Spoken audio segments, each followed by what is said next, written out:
Hey, I'm Becca with the Happy Ever Crafter, and in this video, I'm gonna walk you step by step through how to draw a sunflower. Just so you know, I also made traceable free worksheets to go with this video. If you want a step-by-step traceable printable version, you can grab that at the links down below. And lastly, before we jump in, this is part of a huge playlist I have of all different types of flowers and how to draw them, and each one has its own free traceable worksheets. So again, I'll link to all of those things down below, but just so you're aware, you can go watch a bunch more of these afterwards if you want to.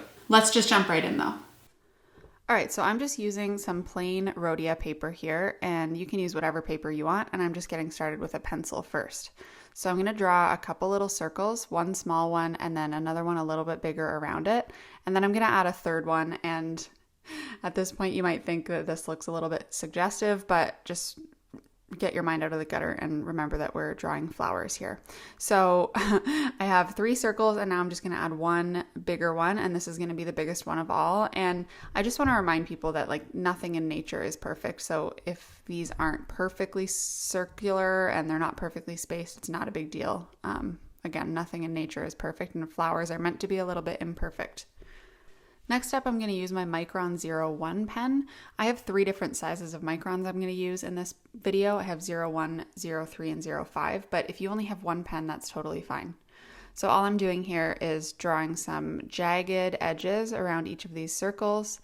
Again, really imperfect, just kind of adding a little bit of dimension to them. And it's only going to go on the first 3 circles, not the biggest one. Next, I'm going to switch to my Micron 03, slightly bigger pen, and I'm going to start drawing some petals. So again, with this part, I think a lot of people tend to freak out, but don't worry about it too much. Just kind of draw these pointed petals from the middle to around somewhere on the outer circle. You don't want them all to be exactly the same size and exactly the same shape because again, that would never happen in nature. So you don't have to spread them out all perfectly evenly. I'm drawing these 2 a little bit closer together, and I'll do some a little bit farther apart. Just drawing some full petals all the way around the circle, unevenly spaced, no big deal. Then once I've gone around the whole circle and added some full petals, I'm going to start adding some in behind. So these again, imperfect, but you're just kind of filling in the spaces and making sure that you finish off the parts of the petal that would even come down at the bottom, like the parts that touch the center of the flower. You don't want to just draw the spikes at the top and leave the bottoms unfinished. So filling in all the gaps, making them kind of uneven, different sizes, different shapes, but generally filling out that first big circle that you drew.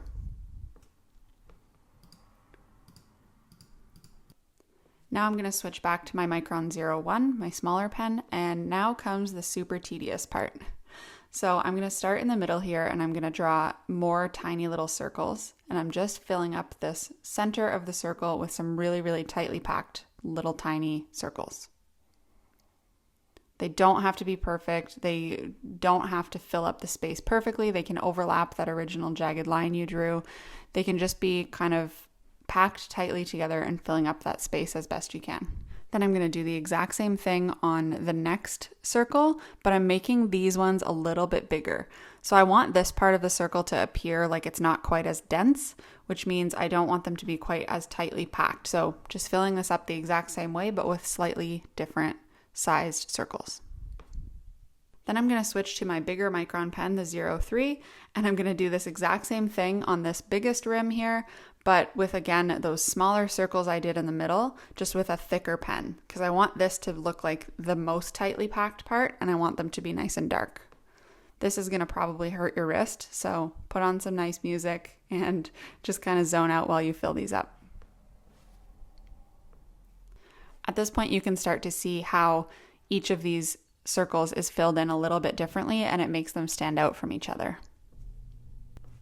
All right, once that's all filled in, I'm switching to my biggest Micron pen, the 05, and I'm just doing these little squiggly lines in this bigger part. I'm kind of filling in, again, what we did at the beginning where we went around each of those circles with jagged lines, and I'm just adding a little bit more contrast in between each of those areas. Then I'm going to go over the middle part with some darker circles again and make it even more dark. And I'm going to go back and do kind of the same thing on this bigger rim, add the jagged line around the entire edge. And then I'm going to add some more contrast, sort of coloring in between all the little tiny circles. But instead of actually trying to color in perfectly in between all these circles, I'm really just drawing like a scribbly, jagged line. I can't explain that any differently. I'm just not paying too much attention about overlapping any of my circles, and I'm just adding some more contrast. Squiggly line all throughout this whole thing. And if you want to know what that looks like on just a plain piece of paper, here's a little demonstration. It looks really messy, but once you put it inside the actual flower, it looks pretty good.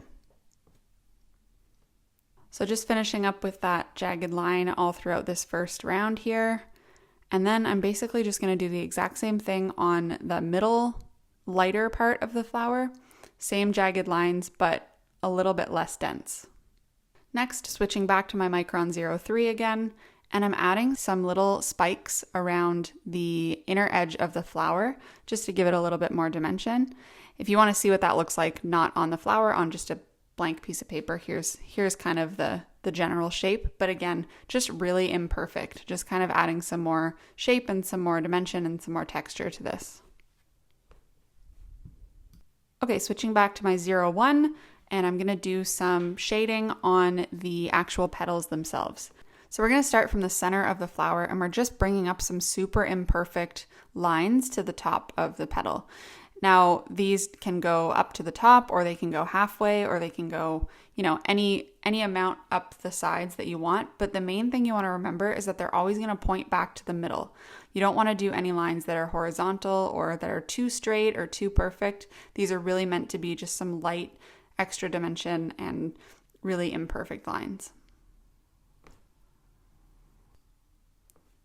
I really love this part because this is where you start to see the whole flower kind of coming together. So technically you could stop here if you wanted to. It does look pretty nice already, but I love to add some more contrast. This is what I find makes the flower really pop. So I'm gonna grab my Micron 05 and I'm gonna start by coloring in some of the spots here at the bottom between the center of the flower and the petals. And I'm just gonna add some really dark stuff in between, kind of where you would see all the petals overlapping. So just filling in some little gaps and giving it like a little bit more pop around the edge. Then with the same pen, I'm going to go over all of the petals, really kind of carefully because I want it to be essentially the same shape that it was before, but just making it quite a bit darker. I find at this point it really makes the petals stand out from the rest of the flower and gives the whole thing a little bit more pop.